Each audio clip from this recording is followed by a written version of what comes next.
rest of that question? I got lost. If there's any movie role that challenged you as much as theater does. They're all challenging, I think, you know. Like I said, the challenging thing about a movie role is being able to track where you are emotionally. If you're doing a TV show, you're shooting everything out. You might be shooting episode 5 your first week of work. But I think it's so important that you understand the arc of a character.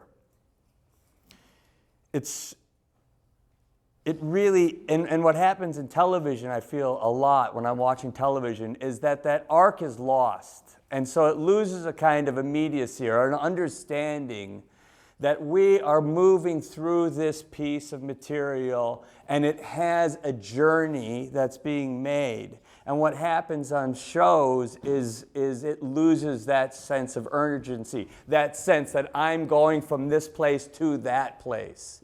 And it's that I'm going from this place to that place. It gives us, it's an emotional,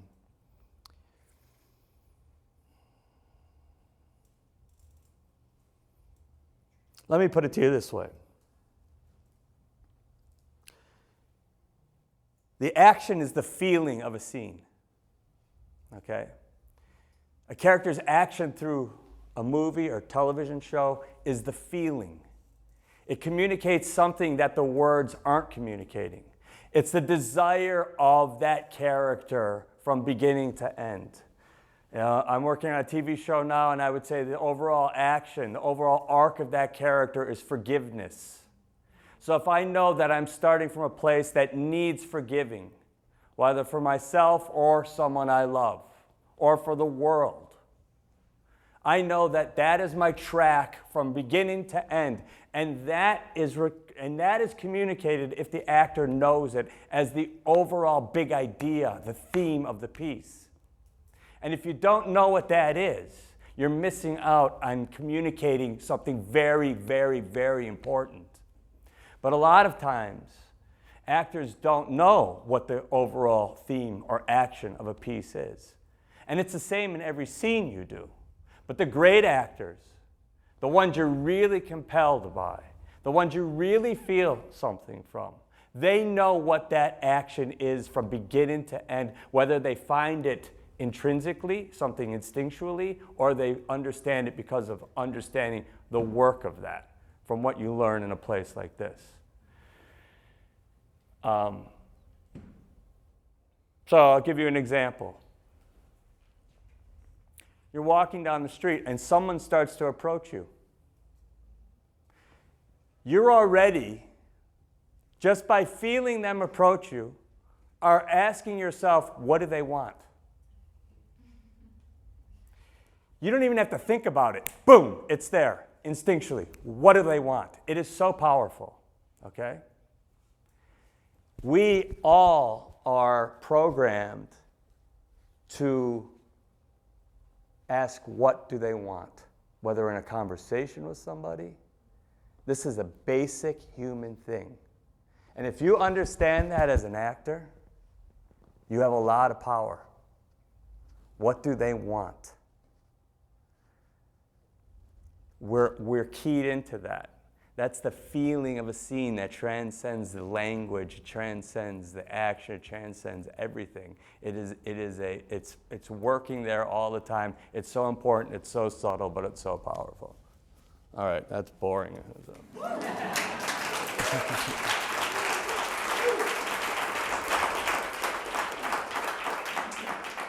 Next up is Nuncio Castillo. How you doing, sir? Well, first I want to say thank you for being a voice for the people that don't have one.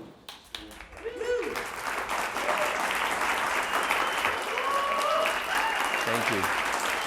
You know, Stella Adler would say that's our job. That's part of your responsibility as an actor. And the question is, how different is the use of technique when, for example, being on the set of Marvel and working on green screen versus like being on the set of Shutter Island which preparation is you find difficult or easier, and why? Well, I had the gift of studying here, and a big part of what I learned from Joanne Linville and from Stella and the whole technology of the place was the development of the imagination. When you do those exercises where you have to walk into and make a garden in your mind, you know?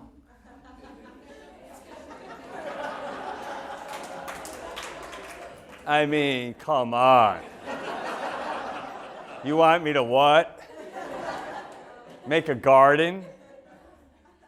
Joanne Linville would never, I mean, we spent like 4 months on that. It was the most frustrating thing in the world. We wanted to run, can I say the lines? My poor Tim. Why can't I just say the lines? Has nothing to do with the lines, darling. But we had to build the garden, and we had to do it in our imagination, right? We were working on our imagination all the time, because when you're on a stage, it's just a stage. And Stella used to say, do not walk on a stage, darling. Never walk on a stage. It's a garden. What is she talking about? I don't see anything. I can't see the tree. What's wrong with me? Fuck.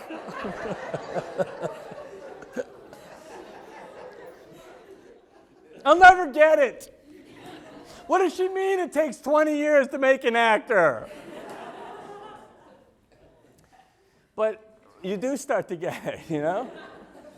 And so whatever we were always working on it. I mean, guys, I was here for 7 years with Tim.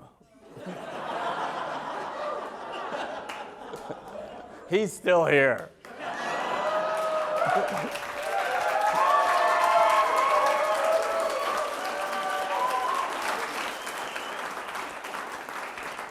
He's amazing, amazing. He's a teacher. But so we were always working on the imagination, and I was always like, oh God, can't I just? What do you mean I have to do the scene with a fake glass? Can't I just use a real glass? Say, no, honey, you won't know what a real glass is unless you know how to do it without one. Which was true, you know, because if you can live off a glass, you know, that isn't there.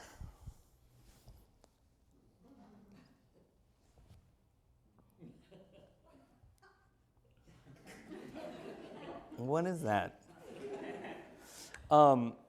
If you can do that, you know, then what it does is it makes you aware. And she would say you had the truth of the prop, but it makes you aware in a way that demands such presence, that demands so much attention to those things that aren't there, that they start to have their own presence in you. If you can do it through your imagination, it lives in life. It's living inside of you. And so you can have it there at any time after that, no matter where you are. And it's those things that give us safety as actors. They ground us as actors, right?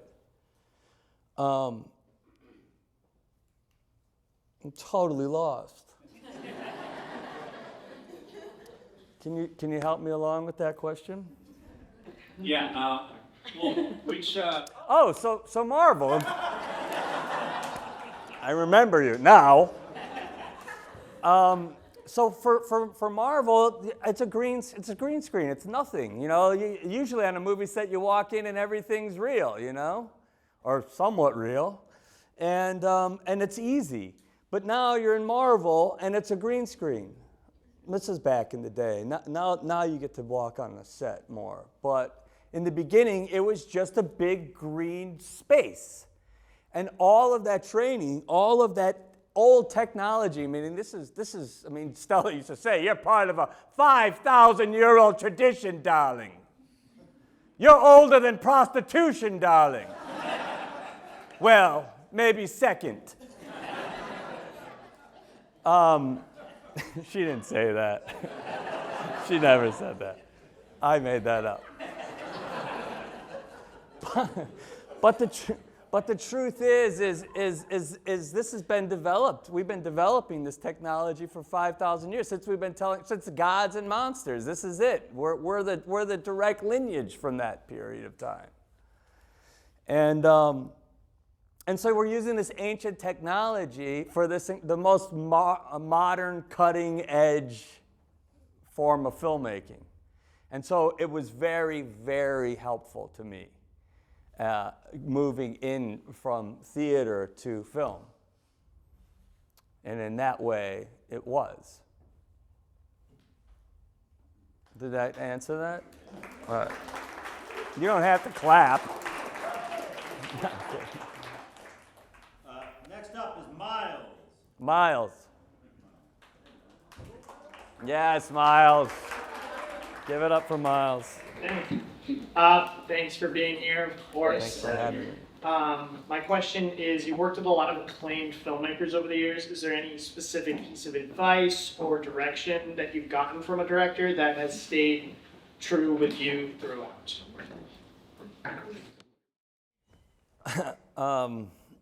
One thing just jumps to mind very early on for me that ended up, and I'm going to get in trouble for saying this, but Kenny Lonergan, who is a good friend of mine, who I already done theater with before I did a movie. It was a long time ago. It was called You Can Count on Me. It was like one of my first acting roles, you know. Oh, okay, so you do know that. It was a long time ago. And I'll never forget. I was doing a scene, and he ran up to me and he said, hey, I love what you're doing, but I'd like to see a little bit more of you in it. And that's like,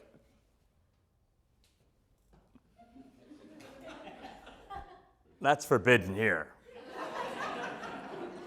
But it's not really. And it meant to me, you know, it's like, oh, I got to play a character. Oh, I got to be someone other than myself. You know, and that's one true. You know, there's a dialectic going on constantly. It's I'm not this character, and I am myself. So you can't tell the truth by starting with a lie. I'm not this character. I am this character, but I'm not myself. There's a dialectic going on. There's a truth that you're there and the character's there. And you have to run this person through your memories, your imagination, your experiences, you know? And I was always struggling with that idea at Stella. Because the other school, people use too much of themselves, right? But I felt, but what I learned from Joanne, I'm a devil. But what I learned from Joanne Linville, who studied both, and what she was secretly doing was, there was a balance there. And Kenny Lonergan was saying to me, you know, I want to see that a little bit more. That wasn't me, that guy, you know, but it was also me. And there's all these places in acting where there's a dialectic, where there's two true, and Stella, and even modern theater. I mean, Stella Adler would say, all great modern theater are two truths that cannot live side by side with each other. They're in conflict with each other, right? And we have that same conflict happening in us when we're acting. There's a camera there, there's a crew all around you, and some would say, you have to block all that out. But I say, you can't tell the truth by starting with a lie. So you have to accept all that's there. It becomes part of it. And it will even feed you if you are willing to have it be. And so that was something, when you asked me that question, that comes directly to mind for me. I mean, there's been thousands of things people have said to me that are great. But that's a big one. That shifted a lot for me.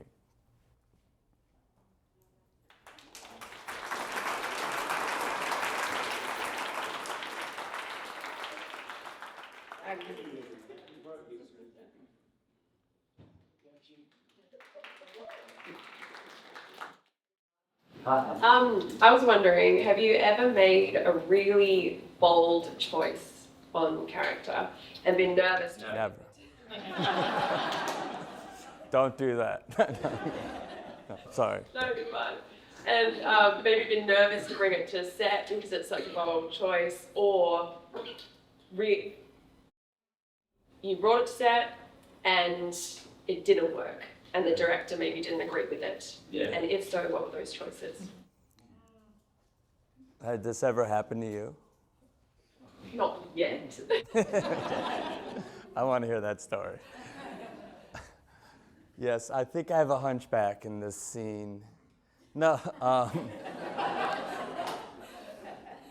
it did remind me, just quickly, as a tangent, there was an actor, I was doing a series, and he came.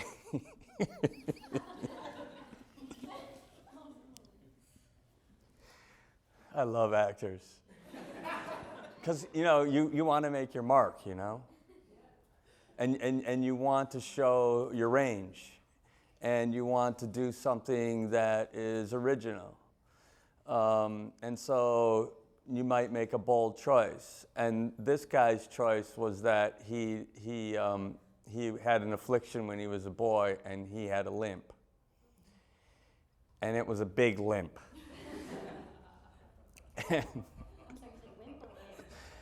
And it was a little much. And the director was like, can you tone that down a little bit?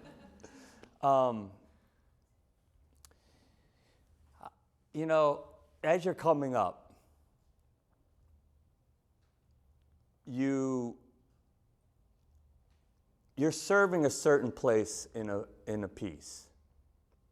There's the lead actor who's making their bold choice, and then there's everybody else. And so your job really is to serve the material and to serve the director's vision. And so bold choices might be too bold in the beginning. But as you work your way up and your work is getting known, you could start bringing more of those bold choices as ideas to directors who are already in conversation with you.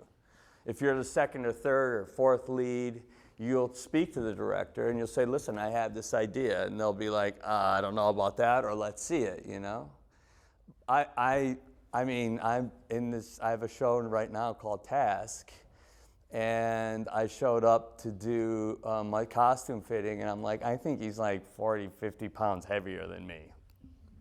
And they're like, what? And I said, yeah. And they're like, oh, okay. And they ran and they scurried and they found a little pregnancy belly from another show they'd done. And I put a pregnant thing in, and we were trying bigger pants on, and I went to the bathroom, and my assistant came up to me, he's like, Mark, I don't think anyone wants to see you as a fat guy in this show. And I was like, thanks.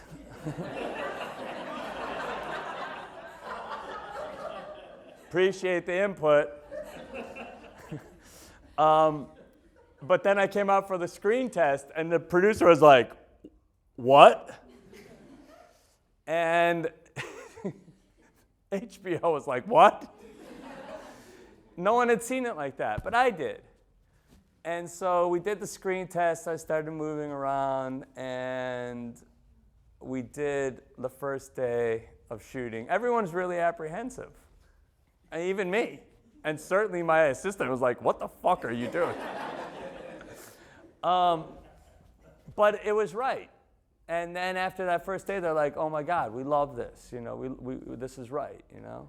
But that wasn't anyone else's first idea. And I came in with it, you know, at the last minute. I'm telling you that because they have to let me try. I mean, now they kind of have. I mean, everyone is like, what is he doing? Who's going to go tell him?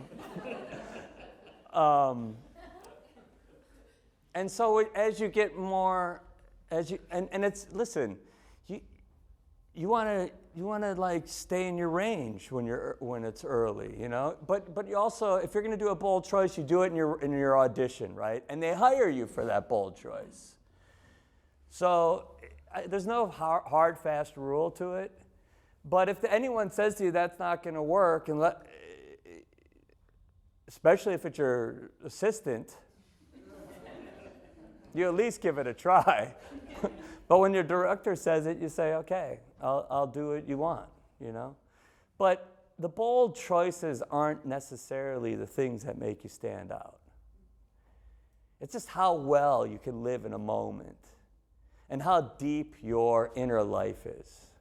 And the bold choices are also bold choices that happen interiorly, about your backstory, about trauma, about what makes that character tick, too. And so those pay off huge, and you never have to discuss them with anybody, really. But if it's feeding you, that's all that matters. So you just be fucking great, you know? Just be great, and everything else takes care of itself. Isn't that easy? Yeah.